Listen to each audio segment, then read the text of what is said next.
गेल्या काही दिवसापासून ना व्हिडिओ आला नव्हता. कारणही तसंच होतं, घरामध्ये लग्न आहे आणि आता लग्नाची खूप गडबड चालू होती. त्यामुळे आम्ही पुण्यात निघालो होतो मंडईमध्ये जाण्यासाठी, कारण मला थोडं कॉस्मॅटिक घ्यायचं होतं आणि जाताना माऊला भूक लागली म्हणून तिला इकडे फ्रूट्स घेतले होते आणि त्यानंतर आम्ही पुण्यात गेलो. तर नंतर मला जे कॉस्मॅटिक हवं होतं ते मी सगळं घेतलं. त्यानंतर मी छोले भटुरे घेतले होते. छोले भटुरे मला जसे हवे होते तसे नाही मिळाले.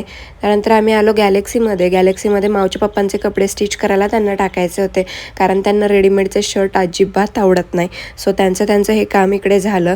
मग आम्ही आलो होतो मोचीमध्ये आणि मोचीमध्ये त्यांना सँडल पाहायचा होता, पण त्यांना जसा पाहिजे तसं काही मिळत नव्हता. सो त्याच्यामुळे त्यांचं तोंड बरंचसं असं मूड ऑफ होता. मग त्यानंतर मी इकडे आले होते वडापाव खाण्यासाठी. आणि जे कोथरूडमध्ये राहतात त्यांना माहिती असेल की हा वडापाव खूप फेमस आहे आणि हा रोडही कुठला आहे. सो तुम्ही नक्की कमेंट करून सांगा. वडापाव मला इकडे भयंकर आवडतो आणि त्याच्या शेजारीच आहे ना चायनीज भजी असतात, ते चायनीज चिली जे पण काही, ते पण मला खूप आवडतं. त्यानंतर भाजी वगैरे घेतली, माऊसाठी ड्रॉइंगचं सामान घेतलं आणि घरी आल्यावर जेवण केलं. असं संपवलं आजचा दिवस. Thank you, bye.